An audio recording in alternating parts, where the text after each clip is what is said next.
विज्ञान नहीं मानेगा, पर यह वास्तविकता है। हिंदू इतिहास और पुराण अनुसार ऐसे 8 व्यक्ति हैं जो चिरंजीवी हैं। यह सब किसी न किसी वचन, नियम या शाप से बंधे हुए हैं और यह सभी दिव्य शक्तियों से संपन्न है। योग में जिन अष्ट सिद्धियों की बात कही गई है, वे सारी शक्तियां इनमें विद्यमान हैं। यह परा मनोविज्ञान जैसा है, जो परा मनोविज्ञान और टेलीपैथी विद्या जैसी आज के आधुनिक साइंस की विद्या को जानते हैं, वही इस पर विश्वास कर सकते हैं। आओ जानते हैं कि हिंदू धर्म अनुसार कौन से हैं यह 8 जीवित महामानव। भगवद गीता में भगवान श्री कृष्ण ने कहा है कि जिस प्राणी ने जन्म लिया है, उसकी मृत्यु भी निश्चित है। लेकिन पौराणिक गाथाओं में 8 ऐसे लोगों का जिक्र है जो मृत्यु के बंधन से मुक्त हैं और कलयुग में भी जीवित हैं। इन्हें सप्त चिरंजीवी कहा जाता है। चिरंजीवी यानी चिरकाल तक जीवित रहने वाला। सप्त चिरंजीवियों में पवनसुत हनुमान, भगवान परशुराम, अश्वत्थामा, कृपाचार्य, व्यास, विभीषण और बलि शामिल हैं। इनके साथ एक और चिरंजीवी हैं, ऋषि मार्कंडेय। ऋषि मार्कंडेय अष्टम चिरंजीवी कहे जाते हैं। अश्वत्थामा बलिर्व्यासो हनुमाश्च विभीषणः। कृपः परशुरामश्च सप्तैते चिरंजीविनः। सप्तैतान् संस्मरे नित्यं मार्कंडेयं थाष्टमम्। जीवेद्वर्षशतं सोऽपि सर्वव्याधि विवर्जित। अश्वत्थामा, बलि, व्यास, हनुमान, विभीषण, कृपाचार्य और परशुराम सप्त चिरंजीवी हैं।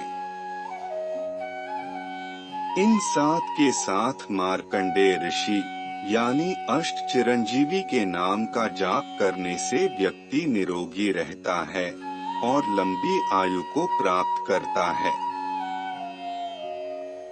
जो भी इन चिरंजीवियों के नाम का जाप करता है, वह शतायु हो जाता है।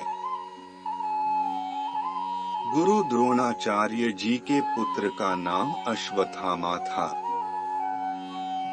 गुरु द्रोणाचार्य जी के पुत्र अश्वत्थामा महाभारत काल से इस धरती पर मौजूद है। द्वापर युग में हुए युद्ध में अश्वत्थामा ने कौरवों की ओर से युद्ध किया था। उस समय अश्वत्थामा ने ब्रह्मास्त्र छोड़ दिया था। वह इसे वापस नहीं ले सका। इस वजह से श्री कृष्ण ने अश्वत्थामा को दुनिया के अंत तक पृथ्वी पर भटकते रहने का शाप दिया था।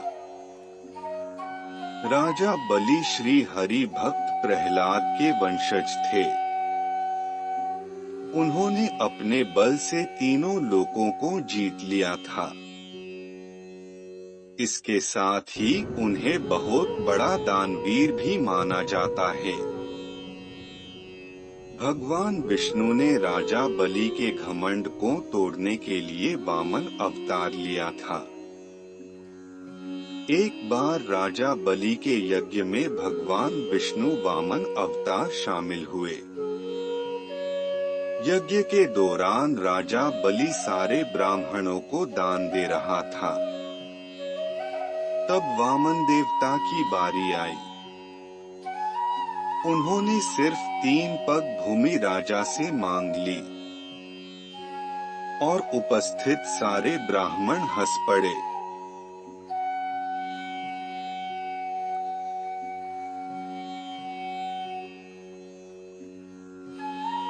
राजा ने कहा, आप अपने छोटे छोटे पैरों से कितनी जमीन नाप पाएंगे? और कुछ मांग लो। पर वामन देवता अपने मांग पर डटे रहे। राजा ने कहा, जहां आप चाहो वहां 3 पग भूमि ले लो। तब वामन देवता ने अपना विराट रूप धारण कर लिया और एक पग में देवलोक, दूसरे पग में पृथ्वी और पाताल लोक नाप दिया। इसके बाद उन्होंने राजा को पूछा, तीसरा पग कहाँ रखना है राजन? राजा ने अपना सर आगे कर दिया और वामन देवता ने राजा बलि के सिर पर पैर रखकर उन्हें पाताल लोक भेज दिया, जहां आज भी वो अपनी मुक्ति के लिए कल्कि अवतार की प्रतीक्षा कर रहे हैं। महाभारत के रचयिता महर्षि व्यास, ऋषि पराशर और माता सत्यवती के पुत्र थे। सांवले रंग और यमुना नदी के पास द्वीप पर जन्म होने के कारण इन्हें कृष्ण द्वैपायन भी कहते हैं। वेद व्यास चारों वेद ऋग्वेद, अथर्ववेद, सामवेद और यजुर्वेद का संपादन किया था। इन्होंने 18 पुराणों की भी रचना की है। महर्षि व्यास को भी चिरंजीवी का वरदान प्राप्त है। त्रेता युग में अंजनी और केसरी के पुत्र के रूप में हनुमान जी का जन्म हुआ था। हनुमान जी माता सीता की खोज में लंका तक पहुंच गए। देवी सीता को श्री राम का संदेश दिया था। इससे प्रसन्न होकर सीता ने इन्हें अजरमर रहने का वर दिया। हनुमान जी का उल्लेख रामायण और महाभारत दोनों ग्रंथों में है। रावण के छोटे भाई विभीषण को भी चिरंजीवी होने का वरदान प्राप्त है। विभीषण ने अपने सगे भाई रावण के विरुद्ध जाकर धर्म के लिए भगवान राम का साथ दिया था। रावण से युद्ध जीतने के बाद भगवान राम ने विभीषण को लंका सौंप दी थी। कृपाचार्य जी एक महान ऋषि थे। ये अश्वत्थामा के मामा थे। पांडवों और कौरवों के कुलगुरु थे। महाभारत के युद्ध में ऋषि कृपाचार्य जी ने कौरवों की तरफ से सक्रिय भूमिका निभाई थी। वे परम तपस्वी ऋषि हैं। अपने तप के बल इन्हें भी चिरंजीवी का वर प्राप्त था। भगवान विष्णु के दशावतारों में छठा अवतार परशुराम का है। परशुराम के पिता ऋषि जमदग्नि और माता रेणुका थीं। इनका प्रारंभिक नाम राम था। राम के तप से प्रसन्न होकर शिवजी फरसा भेंट में दिया था। इसके बाद राम ही परशुराम कहलाए। परशुराम का उल्लेख रामायण और महाभारत दोनों ग्रंथों में है। परशुराम पितामह भीष्म, गुरु द्रोणाचार्य, कर्ण के गुरु भी थे। महाभारत काल में इनका निवास महेंद्रगिरी पर्वत ही था और आज कलयुग में भी वह इसी पर्वत पर तपस्या में लीन होकर कल की अवतार की प्रतीक्षा कर रहे हैं। सप्त चिरंजीवियों के साथ ही 8वें चिरंजीवी हैं ऋषि मार्कंडेय।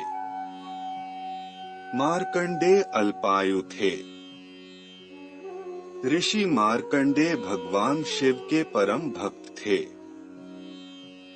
उन्होंने महामृत्युंजय मंत्र की रचना की और तप करके शिवजी को प्रसन्न किया और महामृत्युंजय मंत्र सिद्धि के कारण चिरंजीवी बन गए।